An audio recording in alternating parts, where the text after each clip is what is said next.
नमस्कार। इस साल माइक्रोवेव को अपनी रसोई से बाहर आप निकाल दो, नहीं तो ऐसे ऐसे 7 बड़े रोग होंगे आपको, तो उसको किचन से बाहर निकालना जरूरी है, बहुत जरूरी है। क्योंकि जहां ऑक्सीजन की कमी है और सांस की दिक्कत है, हाहाकार मची ऑक्सीजन की, वहीं माइक्रोवेव से और ज़्यादा नुकसान होते हैं। एक एक अंग शरीर का, जो हमारे इतने कीमती अंग है, एक एक अंग के ऊपर क्या क्या नुकसान होता है, मैं सारी चीज़ें बताऊंगा आपको। क्यों होता है माइक्रोवेव से नुकसान, कैसे नुकसानदायक है माइक्रोवेव। देखिए, चाहे माइक्रोवेव हो या ओटीजी हो, इनसे जो इनके साथ इनबिल्ट खतरे बने हुए हैं, जो नुकसान है, वो मैं आपको एक एक बताऊंगा। देखिए, जो स्टैंडर्ड आयुर्वेदिक टेक्स्ट बुक है, ये तो कहती है कि खुले बर्तन में, जैसे पीतल का बर्तन हो, कले का बर्तन हो, इसमें खाना बनाएं, उसमें ऑक्सीजन भी आते रहे, हवा भी आते रहे, हवा का स्पर्श होता रहे रेगुलरली, और रोशनी का भी स्पर्श होता रहे, तो वो खाना अमृत के बराबर होता है और उसमें फूड की वाइटलिटी मेंटेन रहती है। जहां हमने बंद चीज में बनाया, जिसमें कि इलेक्ट्रोमैग्नेटिक वेव्स निकलती हैं, जो इनकी जो ऊपर लगी हुई है, सोर्स ऑफ एनर्जी है, वो इलेक्ट्रोमैग्नेटिक वेव्स हैं, वो एक तरह का रेडिएशन है, जो कि जो फूड पार्टिकल्स हैं, जब फूड पार्टिकल रखते हैं इसके अंदर, तो उसका तेजी से कंपन होता है। और ये रेडियो फ्रिक्वेंसी की जो वेव्स होती हैं, इनकी बड़ी लो फ्रिक्वेंसी होती है, माइक्रोवेव होती हैं, तो जो कि भोजन के अंदर तक चली आती हैं और उसकी जो जेनेटिक स्ट्रक्चर को चेंज कर देती हैं, तो इसलिए नुकसान करता है। फिर जो प्लास्टिक का मटेरियल है, जो प्लास्टिक है, इसके भी पॉलीमर्स मोनोमर्स में कन्वर्ट हो जाते हैं और वो भी उसके साथ आके कार्सिनोजेंस बनाते हैं। चाहे नॉनवेज हो, नॉनवेज के लिए लोग माइक्रोवेव यूज़ करते हैं, तो उसमें कार्सिनोजेंस बन जाते हैं, प्रोटीन्स के और उसके फैट्स के।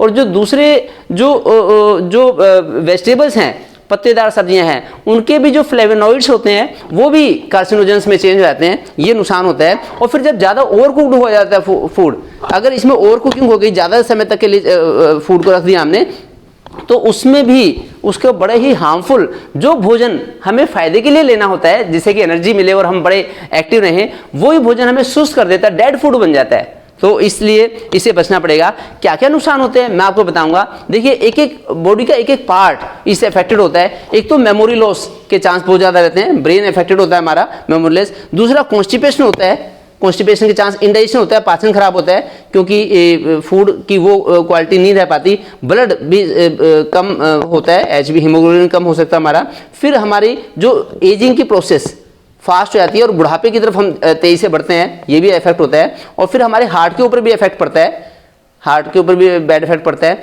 उसके अलावा हमारे बाल झड़ने लग जाते हैं, एक एक बॉडी के ऑर्गन का के ऊपर इफेक्ट होता है, तो इसलिए हम उसका वो ना करें। दूसरा, अगर कुछ सावधानियां नहीं बरतेंगे हम, तो और ज्यादा नुकसान होगा। अगर हमने अंडे को इसमें रख लिया, तो अंडा उबल के वो फट भी सकता है, अंडा विस्फोट हो सकता है। इसी तरह से हरी पत्तेदार सब्जियां, कई बार उनमें आग लग जाती है माइक्रोवेव में यूज करने से। दूसरा, अगर दूध को ऐसे रखेंगे, तो दूध में भी कई बार भाप ज्यादा बन जाती है, उससे बड़ी दिक्कत होती है। फिर ब्रेस्ट मिल्क, अगर माँ का दूध निकाल के हम उसको माइक्रोवेव में गर्म करेंगे, तो उसकी भी वाइटलिटी कम हो जाती है। उसके अलावा कई बार लोग फ्रिज में से चीज़ निकालते हैं, फ्रिज में से निकाल के तुरंत माइक्रोवेव में रख के गर्म करते हैं, तो इससे भी जो टेम्परेचर एकदम चेंज होता है, उससे नुकसान हो सकता है। दूसरा, अगर माइक्रोवेव का फूड प्रेग्नेंट मदर लेंगी, जो गर्भवती महिलाएं लेंगी अगर, तो उनके अंदर जो बेबी है, फीटस है, तो फीटस को भी कई सारे नुकसान देखे गए हैं। आजकल दमे की शिकायत, या फिर बच्चों की मेमोरी के ऊपर जो इफेक्ट पड़ता है, वो भी माइक्रोवेव के खाने से होता है। तो इसलिए इससे बचें, क्योंकि आयुर्वेद में तो आया है कि हमें खूब समय तक धीरे धीरे करके खाना नेचुरल तरीके से पकाना चाहिए। अगर हम अचानक ही एकदम बड़े कम टाइम में पकाते हैं, आजकल लोग समय की कीमत की वजह से, समय